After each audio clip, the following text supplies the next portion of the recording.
오늘도 하나님의 은혜와 사랑과 능력이 든든한 교회와 오늘 말씀을 듣는 모든 분들에게 함께하기를 진심으로 축복합니다.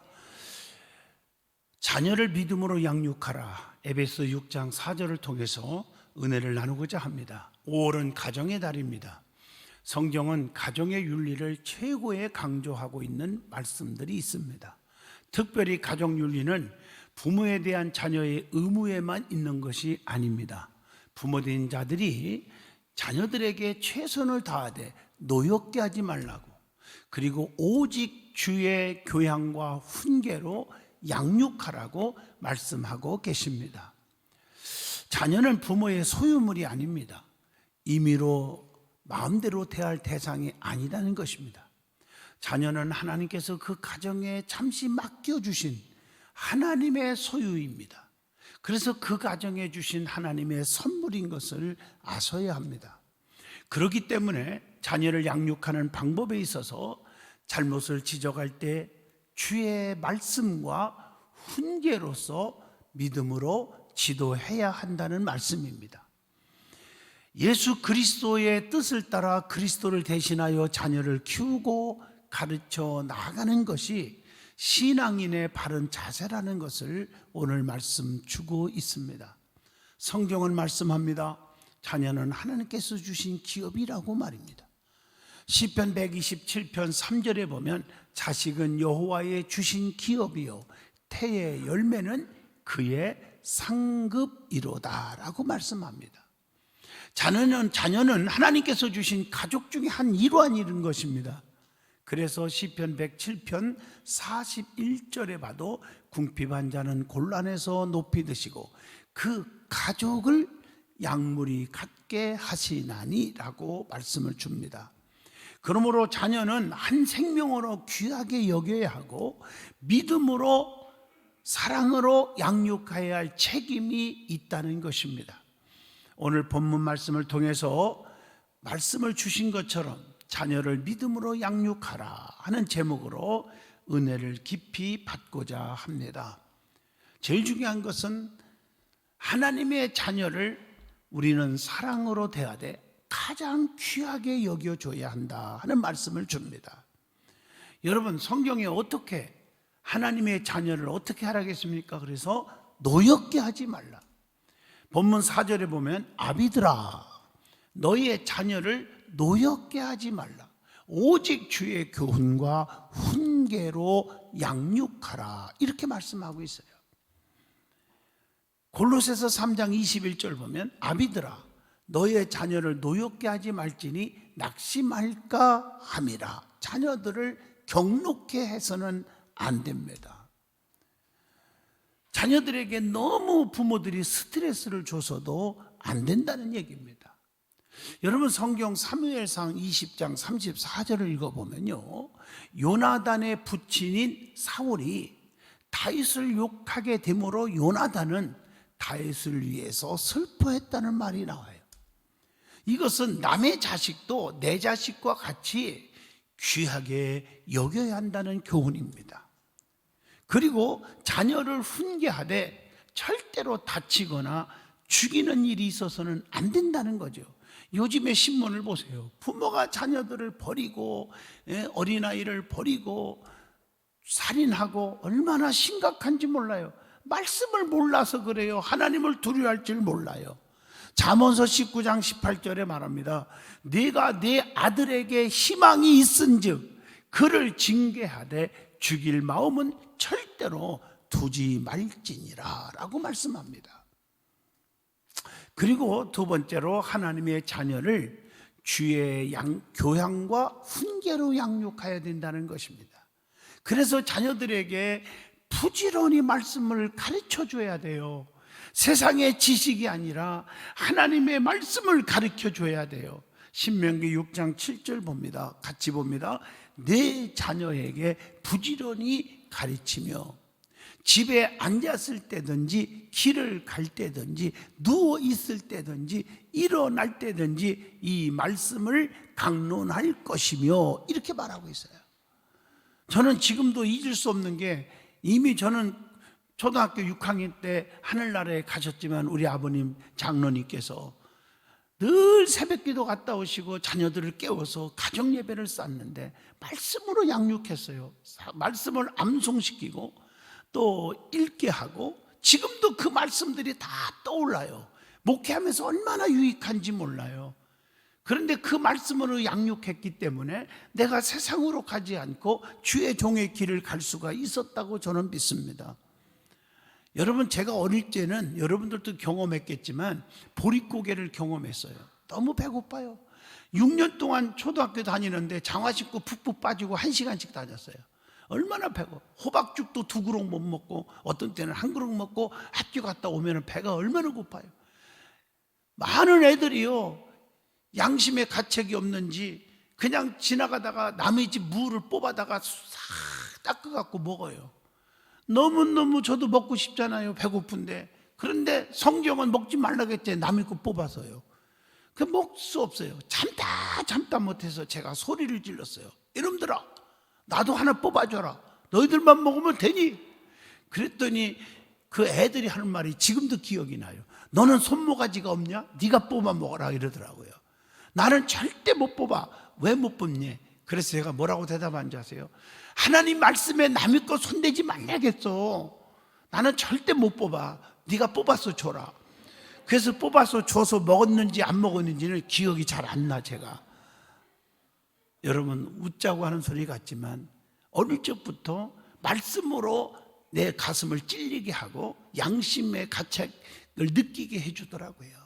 그래서 선한 길, 의로운 길, 또 믿음의 길을 지금까지 걸을 수가 있었습니다. 자녀들을 말씀으로 양육하시기를 축복합니다. 돈이 많으면 뭐하고, 지식이 많으면 뭐하고, 권력과 명예를 짊어지면 뭐합니까? 여러분, 그 속에 예수가 없는 생명은, 말씀이 없는 생명은 언젠가는 불행해집니다. 그래서 요한복음 15장 5절에 너희가 나를 떠나서는 아무것도 할 수 없느니라고 말씀했으니, 미래를 볼 때는 말씀을 넣어줘야 미래가 보이는 거예요. 주어진 현실에 잘 나간다고 교만하면 절대로 안 된다는 거 저는 꼭 기억하고 있습니다. 그리고 자녀들에게 온유함으로 징계하고 회개케 하여 주의 진리를 바로 알게 해 주라고 디모데후서 2장 25절의 말씀을 주고 있습니다. 뿐만 아니라 자녀에게 마땅히 행할 길을 가르쳐서 늙어서도 말씀을 떠나지 않게 하라고 잠언서 22장 6절의 말씀입니다. 여러분, 쉽게 말하면 자녀들이 말씀을 받아서 믿음이 자라되 롱롱해야 된다는 거예요. 어떤 부분은 부모가 신앙생활을 하다가 자녀들을 교회 다니게 했는데 죽고 나니까 그 다음부터 하나님과 멀어지고 교회와 멀어지고 그런 자녀들 많이 봤어요. 마지막에 쓴 잔을 마시는 거예요. 그래서 늙을 때까지도 말씀을 잊어버리지 않도록, 믿음을 저버리지 않도록 자녀들을 양육, 믿음으로 키우라고 가르쳐 주신 것입니다. 히브리서 12장 10절에 보면 자녀를 징계하는 것은 유익을 주는 거다. 잘못했어도 잘했다, 내 자식 최고야, 그러지 말라는 거예요. 자, 그러면 우리 성경 말씀을 보면 하나님의 자녀들이 잘 돼야 하잖아요. 잘 되는 방법을 가르쳐 주고 있습니다. 그 하나님의 자녀가 잘 되는 방법, 성경을 찾아봐서 요약하라면 5가지가 있더라고요. 하나는 하나님의 것을 절대로 도둑질하지 않게 해야 돼요. 도둑질하면 관계가 깨지잖아요. 복이 없잖아요. 도둑질 좋아하는 사람들을 치고 부자로 잘 사는 사람 있습니까? 사기치고 잘 사는 사람 보았습니까? 도박에 미쳐서 잘 되는 사람 보았습니까? 없습니다. 그래서 하나님 것 도둑질하면 안 되잖아요. 고린도전서 10장 31절, 하나님께서 받을 영광 도둑질하지 말라는 거예요. 살아도 주를 위해서, 죽어도 주를 위해서 죽나니 하나님의 영광을 위해서 살게 해주라는 거예요. 이게 중요하잖아요. 또 2번째 도둑질이 뭐냐? 하나님의 날이 있어요. 그게 주일이에요. 도둑질하면 안 돼. 출애굽기 20장 8절에 안식일을 기억하여 거룩하게 지키라 라고 말씀했습니다. 그리고 3번째 도둑질이 하나님의 것 11조를 도둑질하지 말라. 물질 도둑질입니다.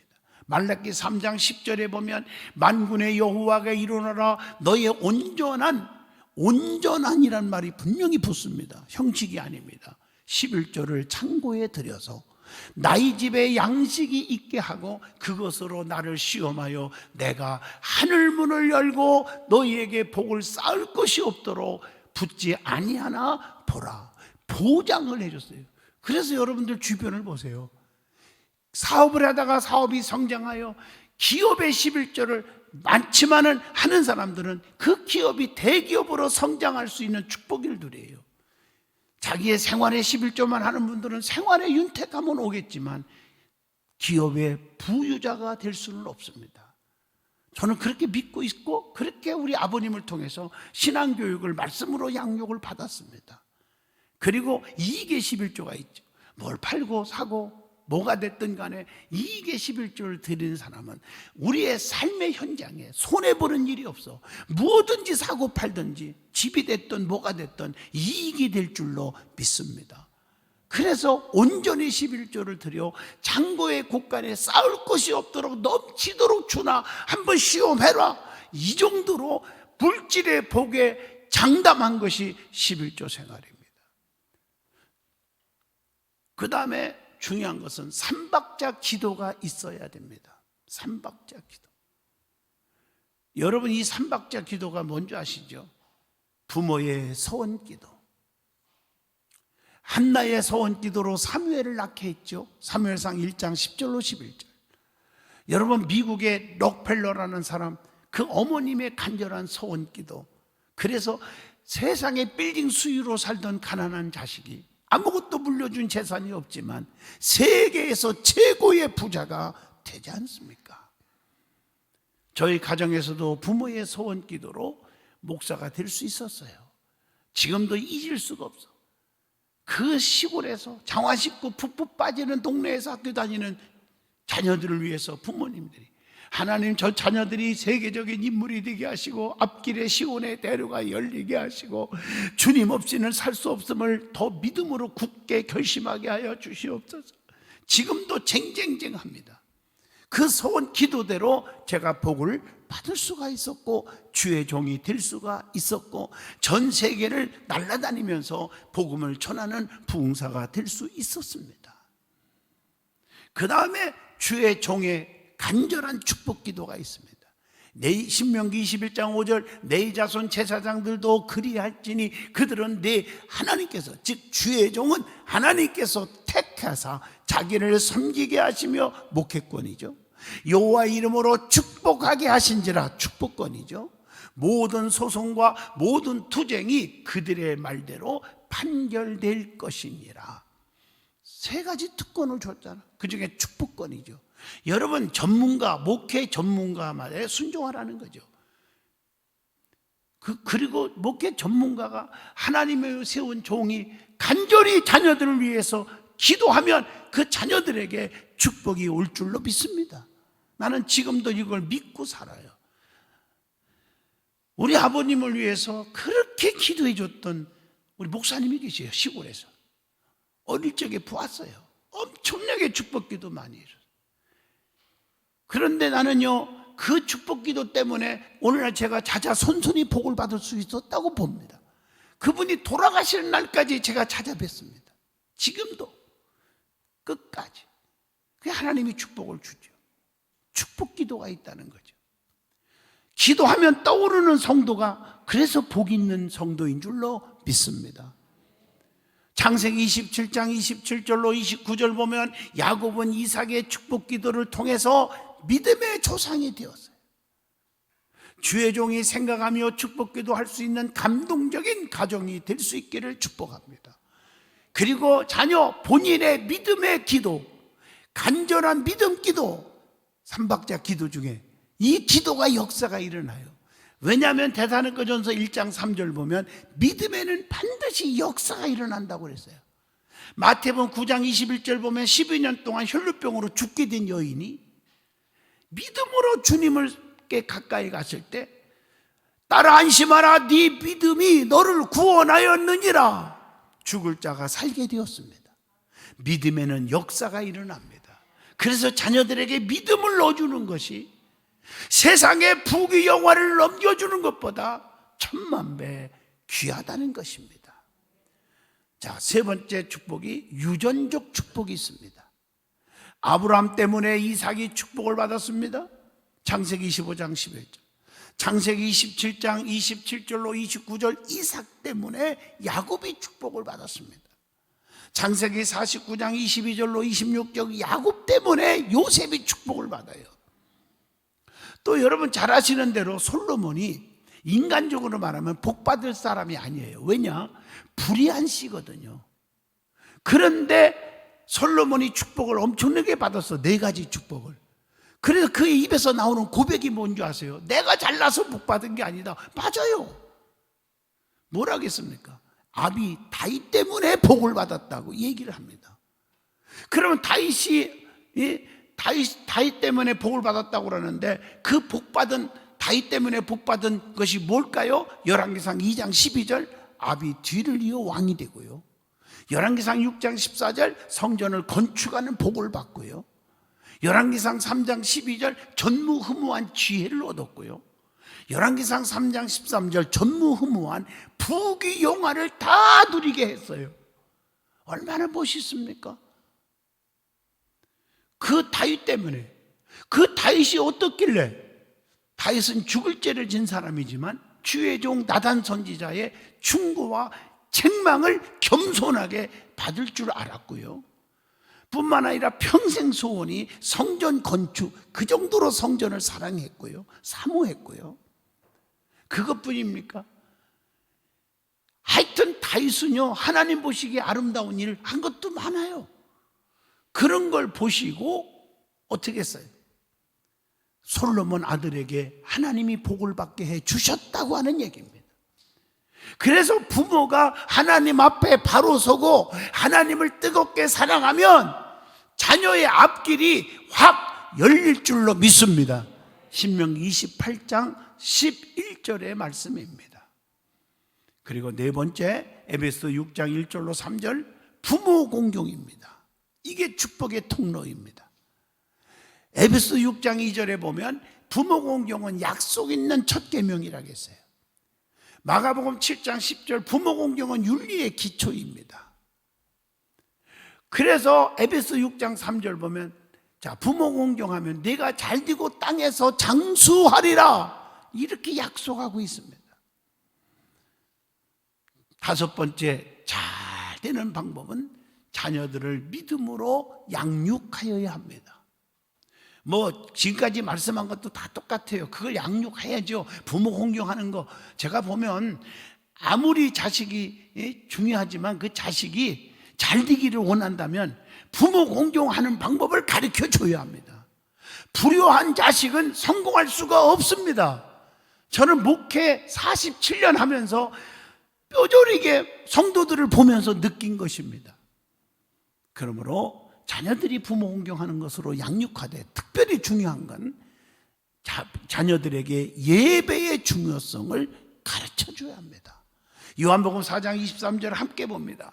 아버지께서 참되게 예배하는 자들은 영과 진리로 예배할 때가 오나니 곧 이때라. 아버지께서는 자기에게 이렇게 예배하는 자들을 찾으시느니라. 중요하잖아요. 그리고 교회의 귀중성을 가르쳐줘야 합니다. 에베소 1장 23절 교회는 그의 몸이니 만물 안에서 만물을 충만하게 하시는 이의 충만함이니라. 여러분 자녀뿐만 아니라 부모 어른들도 마찬가지예요. 정말 여러분 중요시 여겨야 할 메시지라고 나는 생각합니다. 그리고 신명기 21장 5절 주의 종을 존귀하게 여기는 것을 가르쳐야 되고 그래야 훗날에도 주의 종에게 대들지 않아요. 내가 가만히 목회하면서 보면 그냥 집안에서 섣불리 교회에 대한 불평, 주의 종에 대한 비판하니까 애들이 들은 게 그것밖에 없잖아요. 똑같이 답습해요. 그래서 똑같이 혼쭐 나는 삶을 사는 거예요. 정신을 바짝 차리셔야 합니다. 그리고 고린도후서 7장 1절 하나님을 두려워하는 마음을 가르쳐 줘야 합니다. 세상이 두려운 게 아니요, 하나님이 두려운 자요. 생사, 화, 복을 주관하시는 분은 하나님이시라는 거 가르쳐 줘야 하잖아요. 그리고 하나님의 법을 가르쳐 줘야 합니다. 시편 119편 105절에 주의 말씀은 내 발의 등이요 내 길의 빛이니이다 라고 말씀합니다. 그러면 하나님의 자녀가 꼭 알아야 할 것이 있습니다. 성경을 보면, 자, 하나님의 자녀는 분명히 하나님 주신 명칭이 있어요.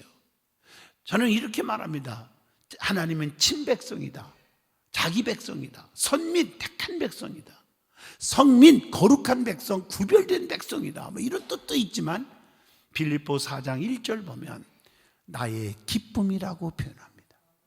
데살로니가전서 2장 19절 나의 면류관이라고 표현합니다. 빌립보 4장 3절 나의 동역자다. 데살로니가전서 2장 19절로 20절 나의 소망이라고 말하고, 데살로니가전서 2장 19절 20절 쭉 읽어보면 나의 영광이요, 디모데전서 1장 2절 참아들, 디모데후서 2장 1절 내 아들이라고 표현하는데, 더 중요한 말씀은 디모데전서 6장 11절입니다. 오직 너 하나님의 사람아, 이것들을 피하고 의와 경건과 믿음과 사랑과 인내와 온유를 따르며, 너 하나님의 사람아, 얼마나 아름다운 소리입니까? 에베소 6장 21절 하나님 일꾼이요, 빌립보 2장 25절 돕는 자요, 디모데후서 4장 11절 유익한 자라고 표현하며, 디모데후서 2장 3절 보면 너는 그리스도 예수의 좋은 병사로 나와 함께 고난을 받으라, 좋은 병사로 표현을 하고 있습니다. 또 하나님의 자녀가 갖출 바른 신앙관이 있어요. 이것이 축복의 지름길입니다. 로마서 8장 15절 하나님을 아버지로 섬겨야 돼요. 요한복음 1장 12절 예수님을 구주로 섬겨야 합니다. 에베소 4장 30절 성령님을 조력자로 섬기게 해줘야 합니다. 빌립보 3장 20절 보면 천국을 본향으로 믿게 해줘야 합니다. 그리고 요한복음 6장 4절 신앙을 본업으로 삼아야 돼요. 부업이 아니에요. 자기가 다 할 거 하고 바쁘다고 핑계대고 예배 빠지고 하나님 가까이 안 오고 이 핑계 저 핑계 대고, 교회 나오는 것은 부업이니까 부업은 뭐 해도 되고 안 해도 되는 거니까 이래다가 코 다칩니다. 예수 믿는 것이 본업이 되시기를 축복합니다. 이게 중요해요. 디모데후서 4장 2절 전도하는 일을 사명으로 삼고 살아야 합니다. 고린도후서 9장 6절 성경에 보면 적게 심은 자는 적게 거두고 많이 심는 자는 많이 거둔다 하는 말이로다. 하나님 앞에 드림을, 헌신을 기쁨으로 살게 해줘야 한다는 것입니다. 그리고 빌립보 2장 8절 순종을 최고로 삼고 살아가게 하여야 합니다. 로마서 8장 24절 소망을 인내로 삼고 살아야 합니다. 요한복음 6장 68절 말씀을 양식으로 삼고 살아야지. 세상에 맛있는 음식이 양식이 아니라 영의 양식을 더 귀하게 여겨야 됩니다. 여러분, 육이 사는 데는 음식을 먹어야 돼요. 분명히 먹어야 살아요. 그러나 영적으로 살아야지. 영이 죽으면 끝나잖아요. 영의 양식인 말씀으로 살게 해줘야 돼요. 요한삼서 2절 사랑하는 자여 네 영혼이 잘된 것 같이 범사가 잘되고 강건하기를 내가 간구하노라. 영이 잘 되어야 되잖아요. 영적으로 여러분들이 자꾸 쇠퇴하면은 다 끝나는 거예요. 저도 목회하면서 성도들을 보면 믿음이 막 성장하는 사람들이 모든 일이 형통하지, 믿음이 죽어버리면 처음에는 괜찮은 것 같으나 얼마 안 가서 보면은 후회하는 삶을 살더라고요. 그게 성경 말씀이 그대로예요. 믿음을 저버리지 않기를 축복합니다.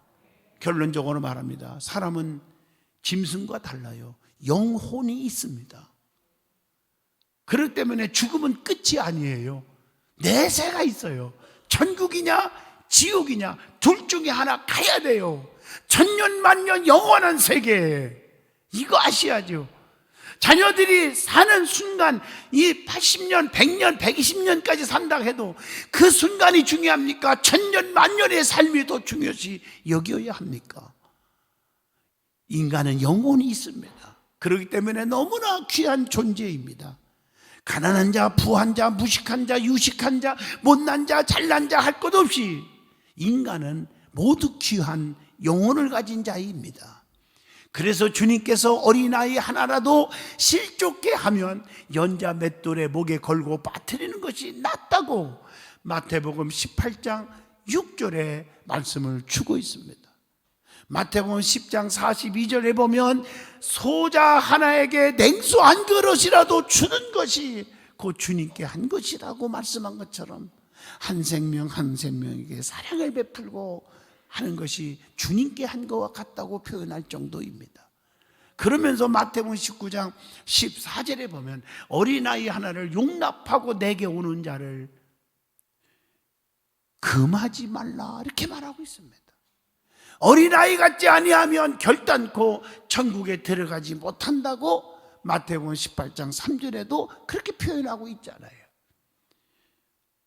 마태복음 18장 4절에 보면 어린아이와 같이 이렇게 어린아이를 비유로 말하면서 자기를 낮추는 사람이 천국에서 큰 자니라고 말씀합니다.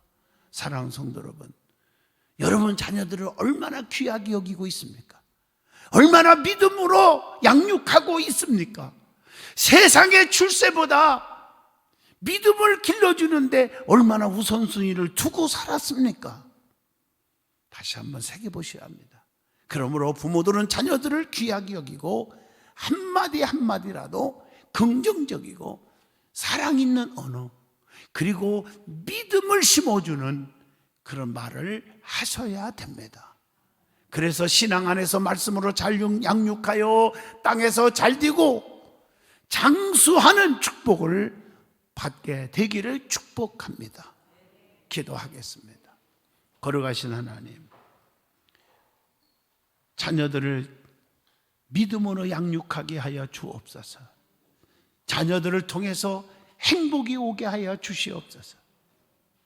자녀들이 무엇이 우선순위인가를 깨닫게 해주신 아버지, 이제부터 세상의 부귀영화를 안겨주는 것보다 믿음을 안겨주는 것이 최고임을 저들이 가슴속에 새기게 하여 주시옵소서. 그리고 저들이 먼저 신앙의 본이 되게 하여 주시옵소서. 언행 심사가 아름답게 하여 주시옵소서. 예수님 이름으로 축복하며 기도합니다. 아멘.